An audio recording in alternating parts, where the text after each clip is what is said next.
This is Sarah with the 5D Codes podcast.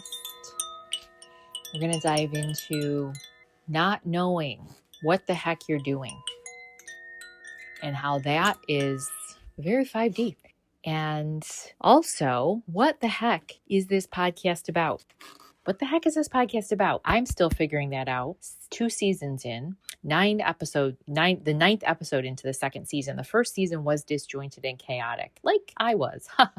I mean, our energy, our vibration is what affects reality, is what is the reality that we are seeing, right? So you could say, I am impacting the external world, or the external world is impacting me. Maybe it's one and the same. Maybe it's all the same.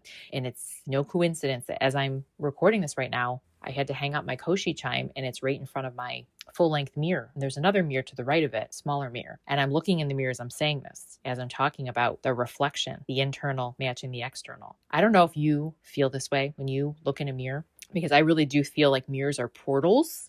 And I've had experiences with mirrors, not even on anything, because I'm a plant medicine lover. I love entheogens. I think there's a point and purpose to those. And I've really had to learn to work with intention with plant medicine. I have an episode from the first season with my friend Evan. He talks about his use of plant medicine. We both talk about experiences, but he runs ceremony for several different types of plant medicine, and also got me to see cannabis in a new way.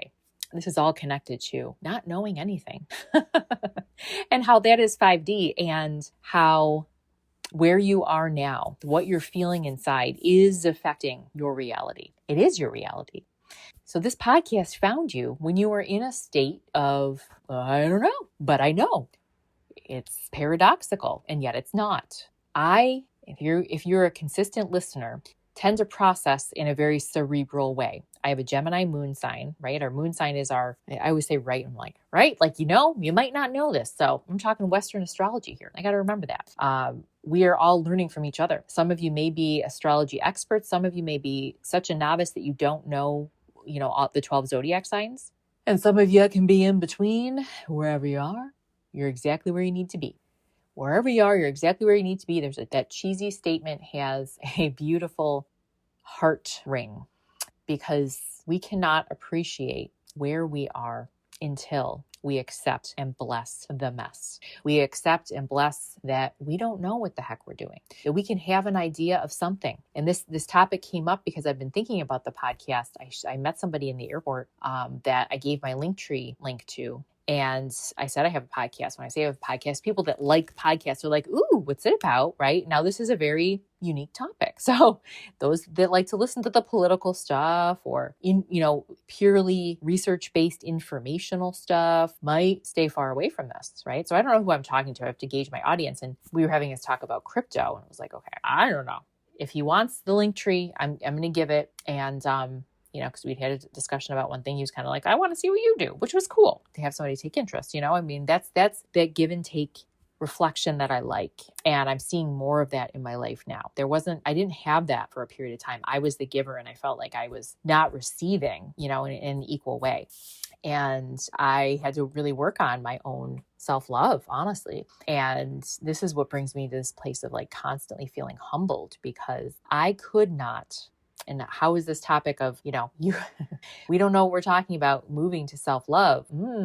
Interesting. I guess you had to stay to this point to get the juice. I could not love myself for myself.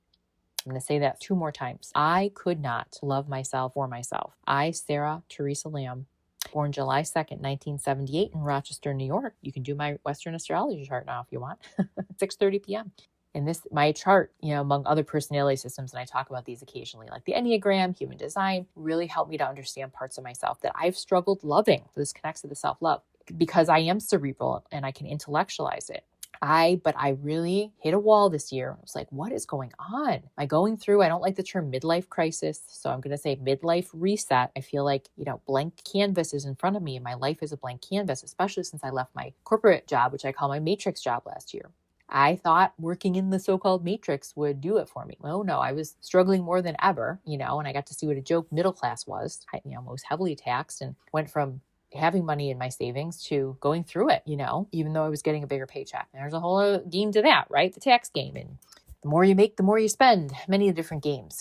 And these were all programs I had to look at within myself, because what I'm thinking is reality becomes my reality. So why did I thought middle class would save me, and that I couldn't, by being self-employed and doing what I loved fully, I couldn't make ends meet. Like, that was a belief that I had. Even though when I was self-employed, I did make ends meet. I was actually doing better financially in some ways than when I was working a W-2 job, getting a salary.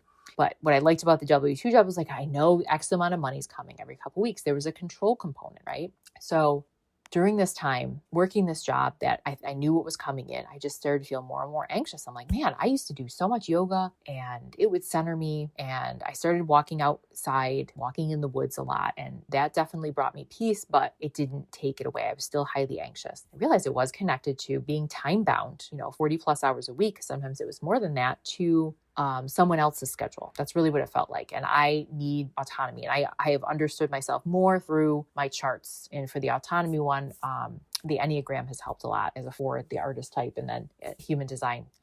There's components of that resonate with needing independence. And the nodes. If you like astrology, Jan Spiller's Spiritual Astrology book, it's dated now, but it's not ever going to be fully dated, right? It's based on the science of astrology, but it's kind of a classic book, I would say now, about your north and south node. And this really does help a lot with kind of knowing your character and your strengths and your growths. Instead of saying weakness, I'm going to say growth. That's what we used to say in coaching, growth point. And my growth point is learning to work with community, learning to collaborate. That's my growth point. My strength is being hyper independent. And this also connects to the self-love. I love how my own brain can come back to full circles. It excites me every time. It makes me love myself. So there are certain things that are really easy to love about myself. And I'm going to pose that question to you, my friend, your listener. What parts about yourself can you easily love? If you like stream of consciousness journaling, pause this. Write it out. Just give yourself a couple minutes, even 3 minutes. I'd like to set a timer for under 5 minutes because it helps my brain. Like, oh, there's an end to this. You might keep writing. Just keep writing. What do I love? What do I love? What do I love? And then, pause, come back. What don't you love? And sometimes it can be harder to write this out because these are the repeating loop thoughts, I call them, like the broken record thoughts that repeat throughout the day in your mind. It's the programming from your family, right? Your genetics, from your society, growing up, school, all those programs, your work program that impose themselves upon you, your social group or lack thereof. And now social media is a huge one. So all of these have impressed, and I'm thinking that as a woman too, the beauty program, social media, looking a certain way, using filters for pictures, right? It impresses this idea that, okay, what I don't like is I don't have a straight nose. Like most of those women I see in pictures on social media or in advertisements, I have a crooked nose. I don't love that about myself. And I do feel that media has impacted that big time. That could be the primary influence. And these are things that you can start to pick away and look at within yourself and realize once that moment that we realize, okay, that program about Sarah having a crooked nose. And when I do this work, I talk about myself in the third person because it's like I'm looking at myself from the outside as God would, as my higher self would, or does actually. My soul is pure and whole. Your soul is pure and whole. We don't need to change. We don't need to heal. This is what we're here to realize. And this is what this podcast is about. 5D, the fifth dimension. Listen to the song Age of Aquarius. I should make it my theme song if I can, get the copyright. Is all about let the love shine in, right? Let the love shine in. Actually, I'm thinking they say that let the sun shine in. The sun is a metaphor for love. The sun is a metaphor for the ultimate light, the light of God. So let the sun, let the love, let the light of God shine in. And there's a lot of other 5D activation codes. 5D is another term for new earth. I like the fifth dimension. I like that term. That's what my spirit was excited to use for this podcast. As soon as I was given the idea to do a podcast on the shift in consciousness that we're going through, I kept getting 5D. Sarah, you need to have 5D in the title. And for me, listening to music, listening to podcasts like this, reading books about, our conscious evolution, I feel like there's codes there, and the codes are, pieces, bits and pieces, little seeds of words, phrases, images. This can happen with artwork. This can happen with music, even just the tones of things, signs and symbols in your everyday life activate you. And the activation is a code. It's like literally God, the great creator, is recoding you in that moment. Okay, we're gonna shift the neural pathways. We're gonna get her out of that negative mind. We're gonna bring her into this God consciousness. Bring you into this God consciousness, and we're all coming here together. And it's been, I think, the journey of doing this and feeling like, I don't know what this is. What is this? This is, I threw my hands up and I thought, do I have to start a whole new podcast? Because where is this going? The convoluted way of sharing this information is coded. It is meant to be like this series of ongoing stories, almost like a maze. Like, okay, I'm in this podcast, I'm walking down this road, and there's a different flavor. This is just the image that came to me. It's like the drag queen strip. And if you've been, I spent some time in Thailand, and after I taught in South Korea, I went to do a yoga program, and I was in Bangkok by myself. I was, very confident. I love this about myself as a traveler. I love traveling by myself. But I made the mistake. I went to the night market, and honestly, this Thai guy was selling me rings, and then he was trying to draw me in, lure me in. He was basically coming on to me. I didn't realize this because he was much older, and I thought, oh, he's just a sweet old man. He invited me into his room. I guess it was in this building where there were these guys sitting on computers, and then there were these rooms. I thought it was his office, because he's like, I have more rings you can look at. I don't know how he cajoled me to look at more rings at a night market. And all these guys at computers looking as I walked back, and I was like, what is this? And he had a bunch of rings in there, but there was a bed. I was like, what the heck is this? I think it was his little apartment. It was like a bed and a bathroom. There's people live very simply in lots of parts of Thailand. And then when he said, oh, I can do this technique on you to release, this negative energy that you picked up, because I was telling him about this, going to this yoga tantra community. I didn't realize it was tantra, but there was a funky energy. And I felt like the people that ran it had like this guru kind of complex. Lo and behold, I'm right. There is a documentary about this. It was in Koh Phangan. So you can just type in Koh Phangan yoga community documentary. And years later, I got those feelings validated, but I did not need this skeezy Thai guy touching my naked belly. He was like, oh, if you take off your shirt, I just need to work on your belly. And I immediately stood up, and I was actually taller than him. So I towered over him and I said, dude, I am from New York. Don't mess with me. Don't mess with a New York lady. And he just looked, his eyes went wide and was like, what? And I walked right out, and I just bolted out and down the street, and I took a right. Now, I guess I should have taken a left, but I didn't want to walk by his booth again. So I took a right, and it turns out I went down the Ladyboy Street. So there were prostitutes and they were ladyboys. And this is why this story is connecting to that image of the drag queen. But no, whatever street you're walking down, right? Why is the podcast going in this direction? Why was the last podcast that flavor, and this one has this new flavor?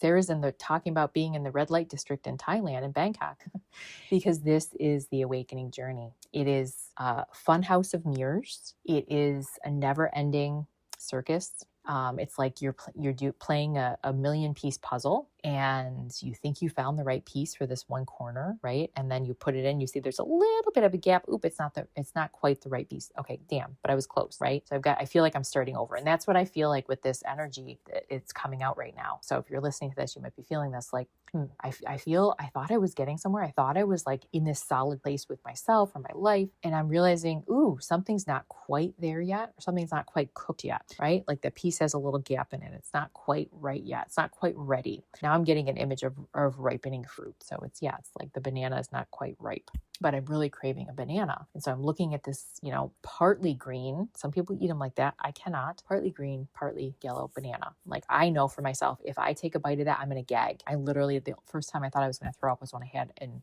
unripe banana. And I was little, and I thought you ate bananas like that. And I thought every time my mom always gave me these half green bananas, and I never liked bananas until I actually had a ripe banana. Now this is, if you are a banana person, there is a just right ripeness. Some people like a little spots. Some people like to eat it before they get spots, but no green whatsoever. We're not there yet. And I don't know about you, but I am impatient. So a message that came to me recently was have patience, because there are certain things that I would like to manifest, like even this podcast going out to more people. And then in my conversations with God, I'm going to say it because I have not felt comfortable saying it until now out loud. Because I'm like, the universe or the creator, whatever you call source, But really, truly, in my heart, it's God. And this isn't coming from a religious perspective. This is coming from a spiritual perspective. And I had this opening recently at Esalen. And I think I talked about it a little bit in the last podcast, but I was given guidance by some of the grandmothers of the land at Esalen, the Esalen tribe, that came to me when I was in the sulfur baths, the hot springs, and sitting in this clawfoot tub solo. overlooking the cliffs, right? And I was there for an 8-hour stretch. So this was kind of, an experience that you're like, that's crazy. But literally you lose sense of time there. You're in a portal of some sort. It's just wild.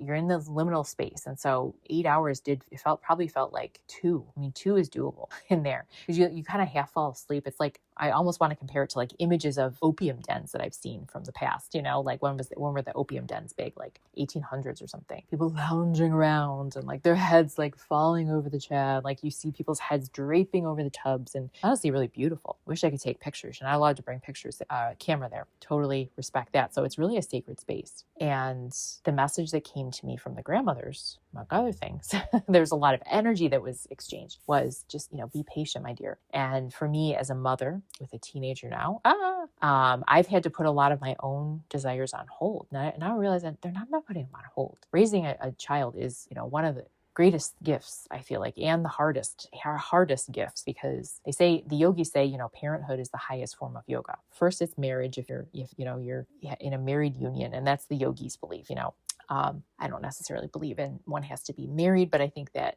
I understand the theory behind it. You're giving up part of yourself. You have to appease, you have to accommodate, you have to, work together. But parenthood, there's even more giving up. So it's the highest form. And yeah, for people, a lot of us, it's like, oh, this is why I stopped putting energy into my own business, my own healing practice at some point, because my daughter's needs took over. And that's when I thought, going back to school, getting my master's, becoming a therapist and having more like a salaried position would be easier as a parent. Little did I know, I'm highly sensitive, but that I'm so highly sensitive that listening to people's trauma stories all day is not something that my soul can handle in my human body. I'm going to say my soul can handle it. Our souls can handle anything. But my avatar, Sarah, my personality structure, got a little overloaded. And again, this is where I come back to the systems, because instead of feeling like, oh my God, I'm such a failure, why can't I do this? Because I'm very strong-willed, I'm very determined. That's something I love, but it's also something I don't love, because I feel like it has kept me in stressful situations, kept me in even abusive situations, relationship, longer than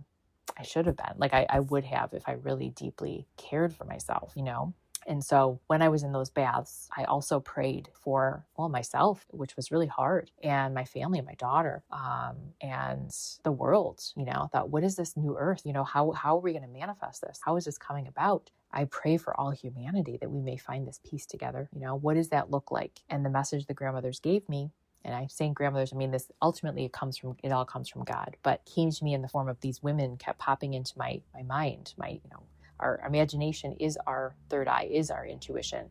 And I saw these faces so strongly, and I felt their energy. They were just like, you need to, or they didn't say you need to. Hang on, let me see how this wants to come through. Self-love was just the primary message. As you learn to love yourself and fill your cup, motherhood will be easy. Your mission in the world will be easy. And I did ask them, I said, well, what is my dharma? And I'm putting this out there because you're here, my friend. You're here, dear listener. You're still here. You have put out that question at some point, if not recently, what is my dharma? Which is, what is my purpose? I feel like that's the highest spiritual way to say, what is my purpose? I don't know was the answer that came to me. And I felt peace with it. I was like, it actually feels really relieving to be honest with myself right now. And this has been my biggest transmutation. The biggest code that I can share with you, if this activates you, it's code for you. Aha. Not knowing actually brings the deepest peace, because it keeps me in a state of wonder. It keeps me in a state of childlike amusement. It honestly keeps me on the edge of my pants. On the edge of my pants? Am I saying that right? On the seat of my pants. See, I'm entertaining myself now about this human journey. It enthralls me. It's on the edge of my seat, right? But I love how I mess that up. It's like, that's how my mind works. And I make myself laugh. And as I, just the self-honesty has been a big part of my self-love journey this past year, but it just really amped up at Esalen. And then it bumped up to, now I'm talking directly to God. Now I have bypassed all the guides, because I have had a lot of interactions with guides along the way, especially in this recent leg of my journey after going to Mount Shasta for the 4th and then 5th time passing through from Ashland to Northern California. I tapped into some goddess energy, from light goddesses to dark goddesses, and kind of feeling into that polarity. And then when I got to Big Sur, it was like, all right, no pun here. Big Sur took me to the big guy. And I don't want to say guy, gal, big they. Just go directly to Big G. Big G. God, all that is. but I'm just going to use the term God unapologetically from here on out. And I feel good about that. And you have to find what works for you. You do. It's just language is a frequency. And the term God just feels right. It feels complete. And it feels like Divine Mother and Divine Father connected in this like neutral way. Like they have come together. There's no polarity. It is just this beautiful ball of oneness, this oneness energy. And when I'm honest with myself now, I'm talking to God, like, I'm feeling really scared right now. So I'll give you another little story example. Tonight, I've been home for about a week, home meaning upstate New York, came back from California, and it was hard to come back last week. My body was really tired. I was on the verge of getting a little cold because standing out in the airport, I had to wait a long time for my lift, which was odd. I guess at midnight, it's hard to get a lift, understandable. But when I was in San Francisco, there were a lot of people doing airport runs. So that's what you get for a mid-sized city. Being back in Rochester, and my body, I didn't have like my warm coat with me. I was wrapped in a couple of these like shawls. I was like, oh, I caught a little cold. But it was more than that. It was an energetic thing because I was adapting to this energy again. And I'm like, whoa, I've gone through such a transformation. How is this going to integrate, And I had to admit, I think I said this in my last podcast, when I was in the airport, I had this moment of panic, of like fear. But as soon as I named it, I said, wow, I'm scared right now, And my connection with God amped up even during that whole day of flying. And it's like completely expanded this whole week. I'm scared right now. And if I'm worried about something, I'm like immediately, wow, God, help me see this through your eyes.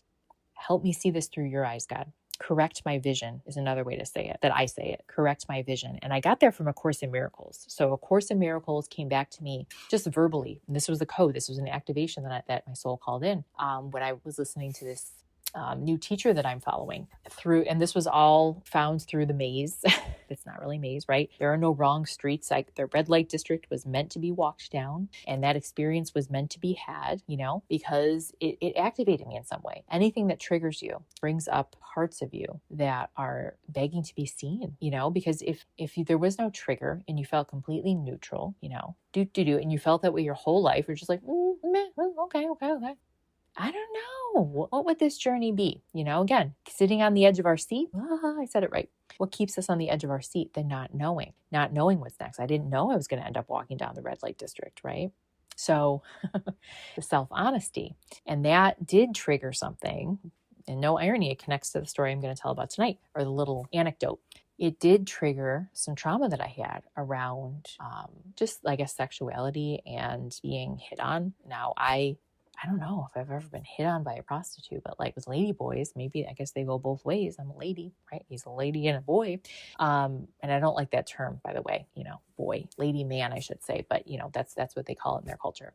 Again, that's a program I'm tapping into, right? Why don't I like that term? Because what's been embedded in us about, rules and stuff when it comes to, I'm trying to tread lightly here. When it comes to sexuality and feeling shame, right? Our culture has a very strong puritanical view, but also like there's so much shame embedded in the age program. And for good reason, absolutely, as a parent, I will say, hypervigilant. My daughter does not have social media for a reason, right? For good reason. But we have to look at what this does to our consciousness. So if I'm saying the word lady boy and I'm like, oh, that feels weird. It's that program that's stirring up a shame program in me. So even just saying the word lady boy in, a way where I'm talking about it as somebody offering sexual services and it feels icky, that's, connects to that why as to why it's feeling icky. So that's actually what it stirred up for me. There was a shame involved and like, oh my gosh, I can't believe it. And it's interesting because that guy coming on to me,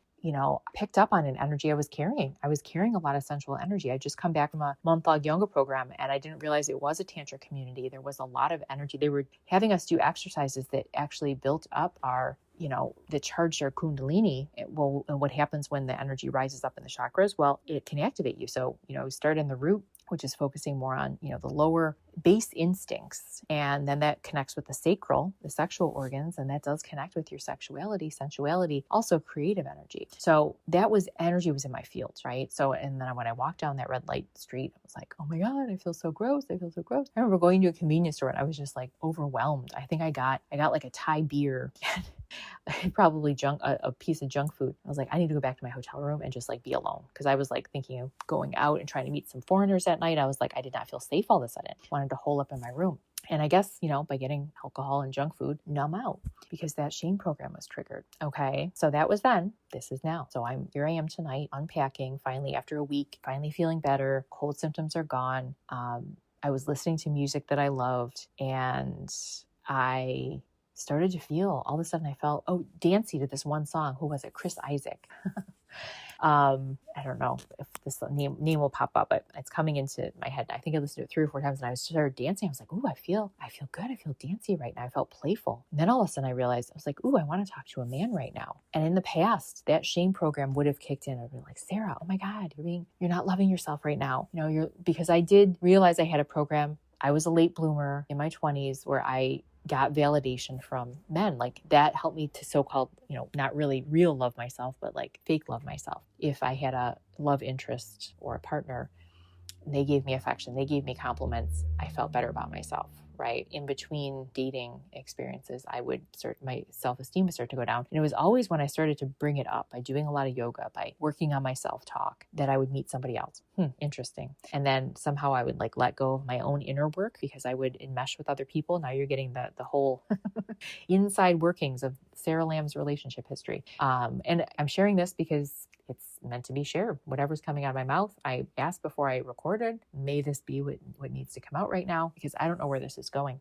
A lot of us that are on this path of awaking to our true potential, aka living life through the God mind, God's lens, meaning we are realizing we are a co-creator. We are co-creating this heaven on earth. And in that space, we are opening ourselves fully to the beautiful potential that we have as souls having a human experience, and the beautiful potential that we can offer and make happen on this planet Earth. Because what we're living now, this ongoing suffering and looping in these, old default programs, feeling powerless, depending on sources like the government, to make decisions for us, is not how we are meant to live. We are meant to realize that we are a spark of God, which means we are God. We are a piece of God, and we have the same power and potential as Source, the Creator, does. But here's the big but. If you're with me, hear me out. This is why I had a hard time loving myself for myself, because when we try to take the reins, when we think we are God and we try to control everything, it doesn't go so well. It's exhausting. And this is what I was dealing with. I was literally trying to do all the work. I was ignoring my divine mother and father. I was ignoring who created me and who is essentially sees me in the highest light. And I had to get to a place where I felt like so stuck, so broken, so just looping. I think you understand this because you're here with me. Looping in our thoughts is probably one of the most common programs and the most insidious programs to break, because the mind is, as they say, those beautiful meditation teachers, like wild horses, and that it takes a lot of intention and willpower to train it, aka it's funny, just like, yeah, aka, but literally to make it. That's why I'm making light of this too. This is my natural default response. And it's not about suppressing it. It's about seeing it for what it is. So here we're going to step into the honesty again. So I felt this, I'm listening to this music I love, I'm unpacking, and I had procrastinated this all week. I'm like, I'm not looking forward to that. And I made it fun. I made it light. And all of a sudden I was like, yeah, I'm feeling romantic. I'm like, I feel like talking to a man. And instead of looping in this, oh my God, Sarah, oh my God, the shame pattern, right? That was so circa 2008 when I was in Thailand. I immediately went, okay, God, I'm giving this over to you. You can just give it over to God. And it was like a prayer. It was like, wow, interesting. Like I saw it, as soon as I gave it over to God, I saw it from this holy light. Like, wow, there's such a beauty. This is like literally the perception shift. This is the miracle. A miracle, and A Course in Miracles says this, is a shift in perception. I'm so glad Course in Miracles came back into my life this week. It's funny, I looked for the book on my bookshelf because I cleaned stuff out over the past couple of years as I've moved a couple of times. And I'm like, I couldn't find it. I was like, oh, I guess, like, you know what? The book literally it was gifted to me when it was meant to come into my life before. Will literally come into my life. I'll find it at a Goodwill. It'll be in one of those like free libraries. Somebody will give me one, whatever. But right now I have it in my heart, what is stuck with me. And when this teacher was talking about some passages from it and her experience with it, it was like, this make sense because it wasn't going in when I read it 10 years ago. I tried to do the daily lessons and I lasted 3/4 of the way through the year, I think. I got pretty far, but I felt like it wasn't getting in. And now I realize, oh my God, this is the patience thing. It wasn't ready. It was like the tea wasn't fully steeped. And so, when you taste the tea water and you haven't let your tea steep enough, it tastes a little watery, right? So I thought, okay, I'm feeling this, but it's more diluted, right? And I realized, wow, it needed all this time to percolate because things that are coming to my mind and heart, statements like, God, correct my vision right now. Let me see this through your eyes. And I love the correct my vision was something that kept repeating. And I don't know if it was those exact words, but that's what my heart absorbed. Correct my vision just kept repeating throughout the Course in Miracles. And I did go to a local group and I worked with a local teacher for a while, like had one-on-one, and they were kind of like spiritual counseling sessions. So I gave myself a lot of exposure and I was in the throes of a separation, basically a divorce. I wasn't married to my daughter's father, but we were, basically doing, what you would do in a divorce. And we had a court situation and there was a lot of what you would perceive as stress, right? And so that was my saving grace. That's what helped get me through that, literally the trial, the court trial and the tribulation of, having to only see my daughter half the time and going through all of the things that people go through, from the financial to the space splitting to the, communication break. And we go through these ebbs and flows, just like every episode I'm recording is a little different. This is what life is. It's the smorgasbord, and I don't know about you, but I like variety. So give me a little smorgasbord, let me pick at all those little beautiful hors d'oeuvres that you have. I'd rather have a dinner of hors d'oeuvres than, one meal that's, consists of 3 separate things, right? If I have those hors d'oeuvres, I can try like 20 bites of things and they all taste different. That is exciting to me. And that is one reason I feel like my soul signed up to be here this time around. It's like, all right, we got this new earth project going. I'm down for that. Wait. I thought I was going to be here. I spent 40 plus years thinking I was here to help other people. And now God's telling me that I'm here to help myself. Wait, what? That's crazy. So the clincher with this anecdote is, so what did I do? I let it go to God. And then I picked up my phone. I saw I got an email. I looked at the email and it was from this artist that I met in Oregon last year.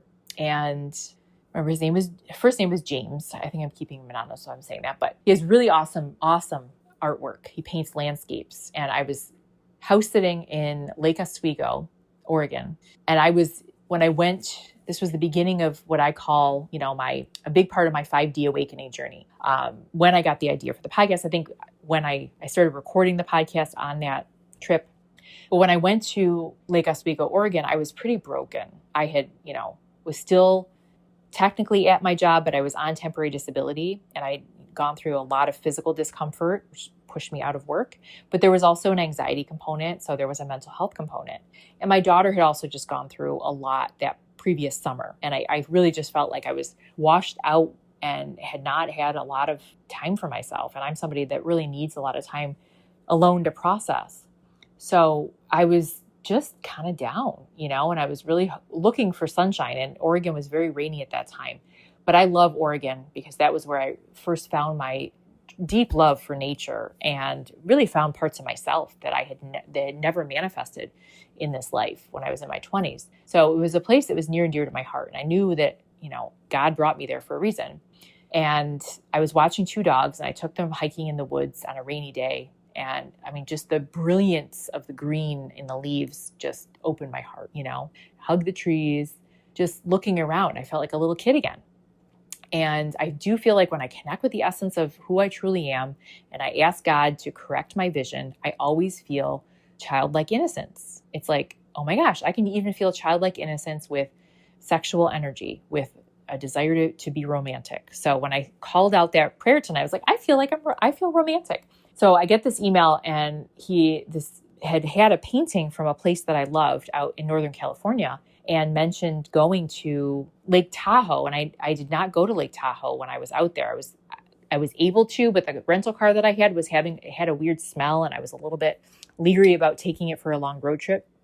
And again, we go where we go. And that's exactly where we need to be. And that's not where I needed to be, I guess. But when he was talking about it in the email, I was like, oh, wow, that's so cool. I mean, I'm talking about his email list.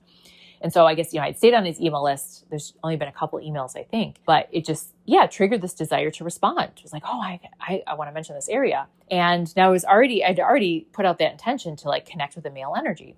And I will say, when I met him, so I was going for a walk in the neighborhood. It was like towards the end of my house sit, and I was starting to feel more myself, as in more light and playful and open than I had when I first got there.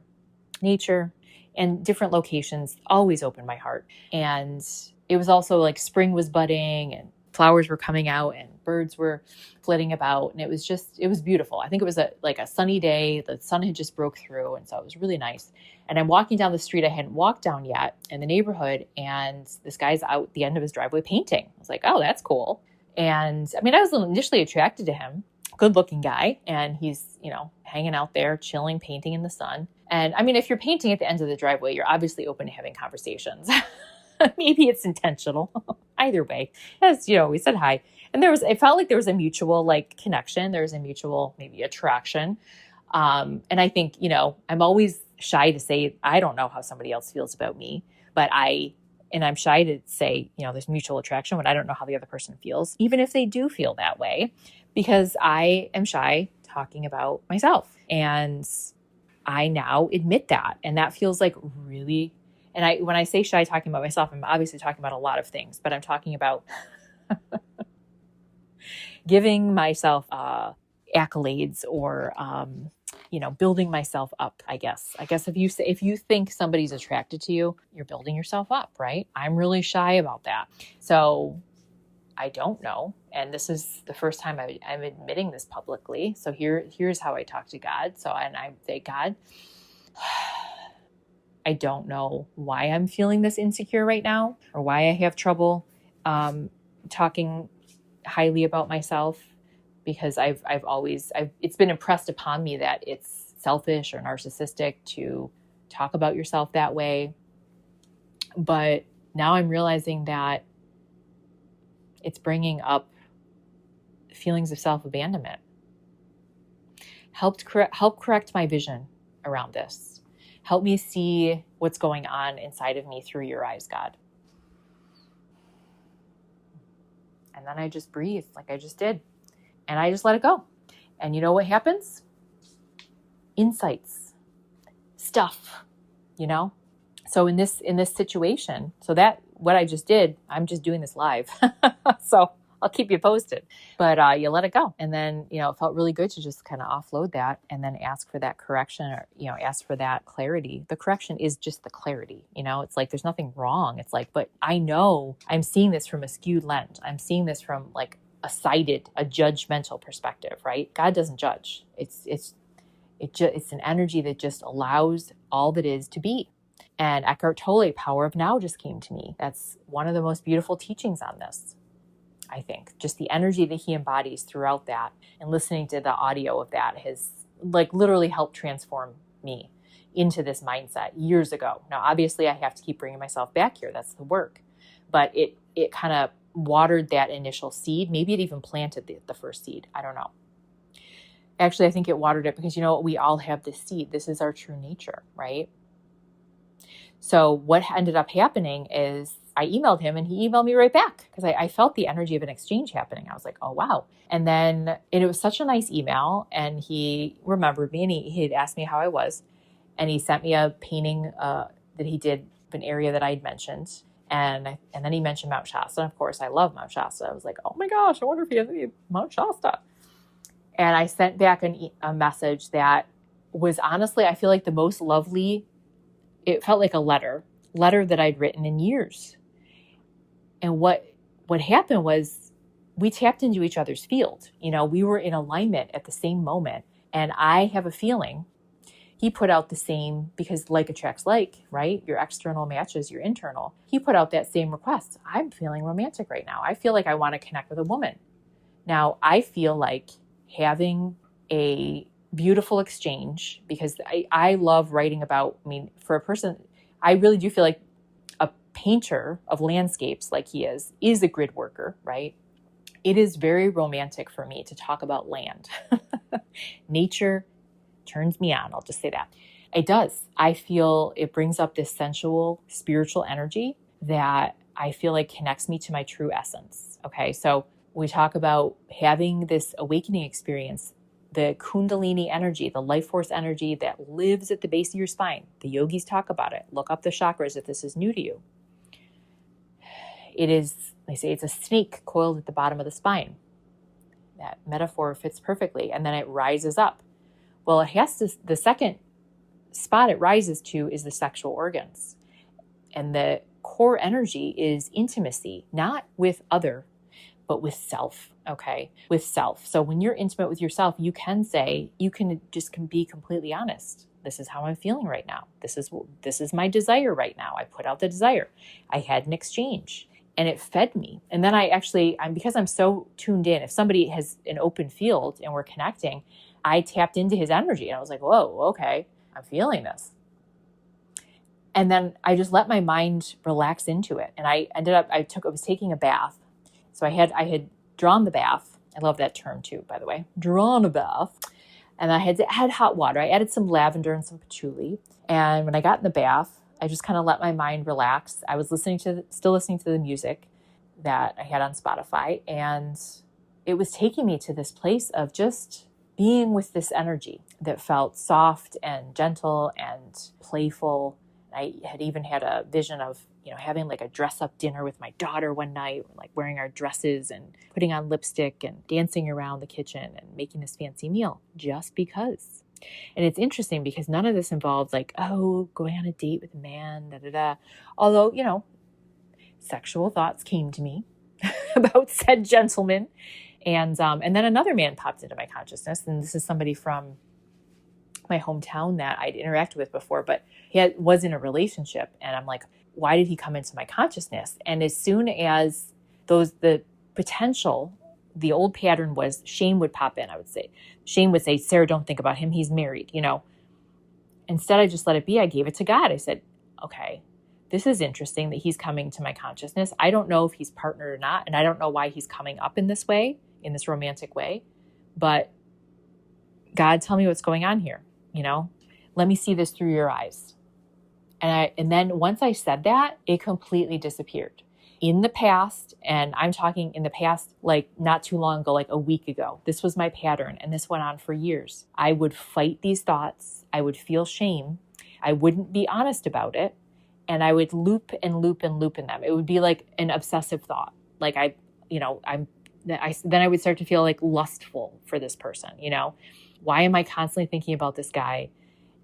And what would happen, I would just get exhausted. Like it would drain my energy because I'm fighting myself. I'm fighting what's happening inside.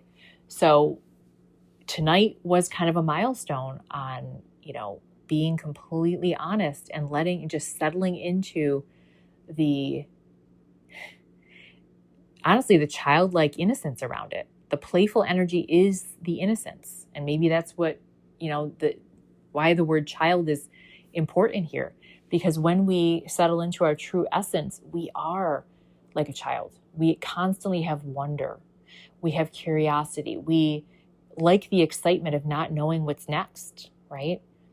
I liked the excitement of, sending a message and not knowing when it would be responded to and getting an immediate response and then responding back again myself and not knowing again when I would get responded to, and also rereading the message I wrote back to this artist that was like really pleasant to read. I'm like, wow, even if for some odd reason he doesn't respond at all, I was really happy with this letter that I wrote, I really love how I wrote it. I love how I was thinking in it. And the reason that I wrote that way was because I was connecting with his energy, and it showed me how our energies dance together. I'm like, wow, I'm quite the writer with this guy. Like he kind of felt like a muse. Like he could be my muse. Funny, he's a painter. He could be my writing muse. And I don't know if you have a friend like that, where you feel like anytime you even text them, you're texting this beautiful, flowery message, and it's very poetic. And you're like, wow, why do I speak in such a poetic way when I'm talking to this one person? But with everybody else, it just feels like kind of flatline or lackadaisical. It's because you and that person sync up in just that way. And I'm going to dive into the soul tone. I might have talked about this before, and I should do, and I will. I'm not even going to say the word should. Haha. And I love myself for catching that too. I want to do an episode on what that is and why I started doing these soul tone sound baths this summer. But really feel like my soul has its own note, just like yours does. So like each of us has our own note in the orchestra of life. God made you unique for a reason. And some of us just harmonize well together. I mean, part of this new earth 5D living is coming together in community and connecting. And let's just be real. We don't have time to be best friends with every single person. Ooh, it's 10:10 on the clock as I'm saying this. Oh yeah, there's a high-powered number as well. Yes, 10:10, awakening time. So your energy is going to sync up. This is the soul tribe. This is the soul family. This is what I feel. Feel into the truth for yourself.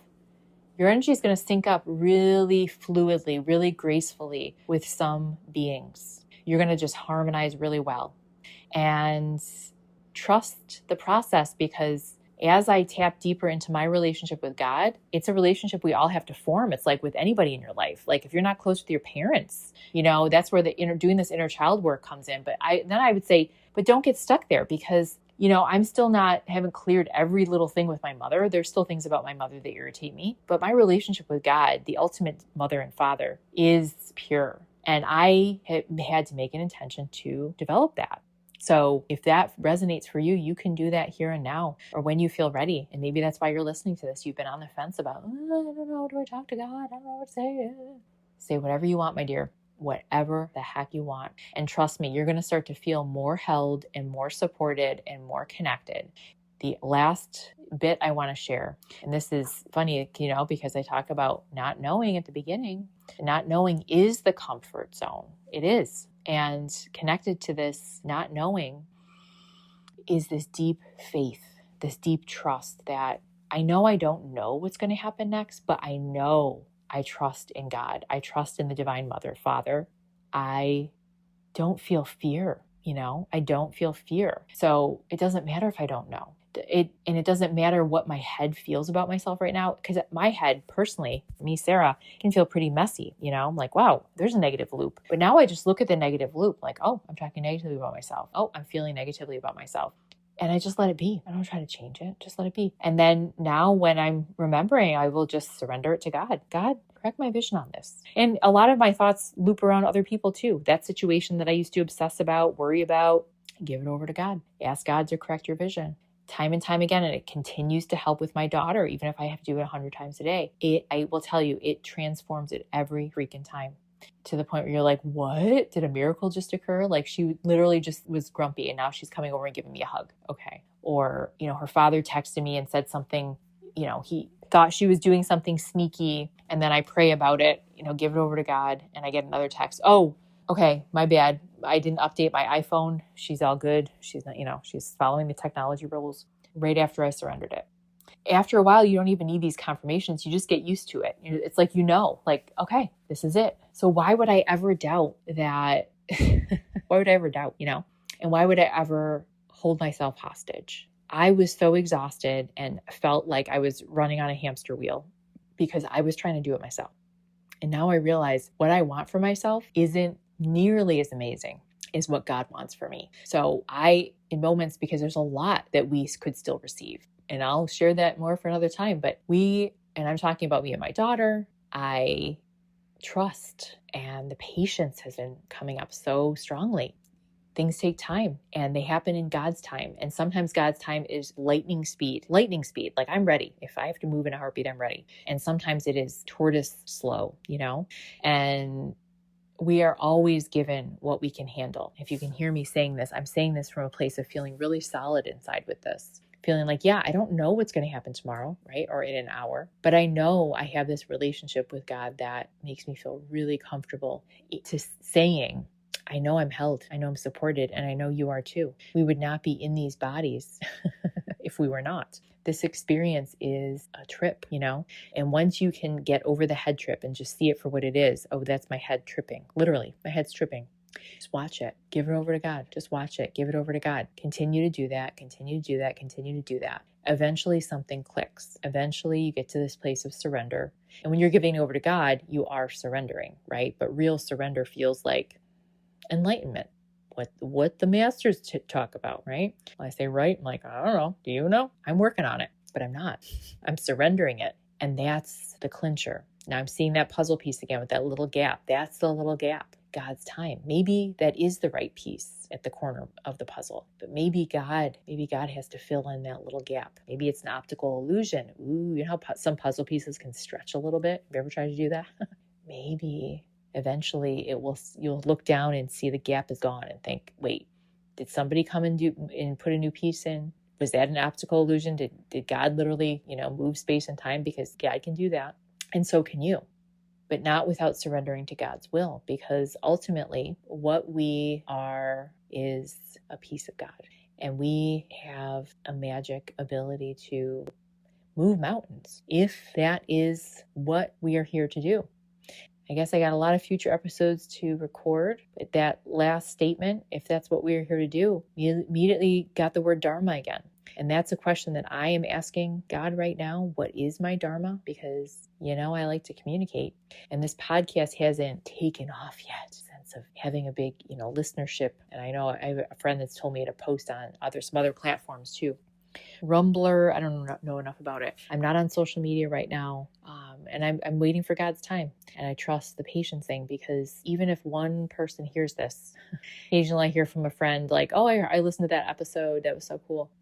Or somebody will jump back and listen to something from the first season. And some of the stuff from the first season that I recorded isn't even up. I only recorded or published like half of the episodes that I did. And it's really because there was a tech glitch with some of it. And I finally surrendered it. And when I surrendered it, it's like guided not to go back and try again, because I tried so many times. Ooh, I have little stomach gurgles. Did I say that?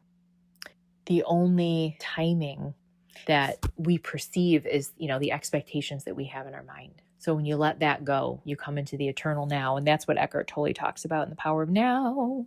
He has a book called New Earth 2. I haven't looked at that one in a while, but we only have the now. And when you tap into that vibe, there is an unknown, right? When you think about the future, but you look around your current moment and you kind of know, you know where you are. You can feel your body. You can look around your surroundings and notice what's there, right? You can use your senses to just be fully present in the moment. And that's really all you need, The rest just unfolds. All of a sudden the phone rings, or you get an email. Got an email. And then you get inspired action, right? And before I sent that email, I did, I was already I feel like in that state of feeling deeply connected to myself. It's like, what, do I respond? And I put out that vibe. It's like, I feel playful right now. I was holding that energy. I guess the one thing I've learned in this process is when I feel like I'm meddling and manipulating and trying to create a certain outcome, or like trying to, create a certain flavor of the moment, that's when I know I'm trying to control. My ego stepping in. As I surrender and let God take over and have God see it through God's eyes, I feel, sorry, I was unplugging something because I'm feeling cold and I'm getting the inspired action to plug in my space heater. When I surrender it and ask for a correction in the moment to see it through God's eyes, or just surrender it to God, I feel that childlike energy come in again. It's really lovely. And it's a process. It's a dance. And if this inspired you to try it, awesome. If there's other things that you do to feel connection, I would love for you to share. It would be awesome to start getting some comments. I have an RSS, so there's different platforms, but when this comes up on YouTube or other podcast platforms that allow comments, please comment. Love to meet you and hear what's ticking for you in this process. What landed for you in this podcast? Let it just percolate. Always listening to these as like a frequency exchange, not so much about the words, but about the energy behind them. On that note, this is Sarah with the 5D Codes signing out. Until next time, it's okay not to know. Enjoy the unknown. That's why you're here. Love you.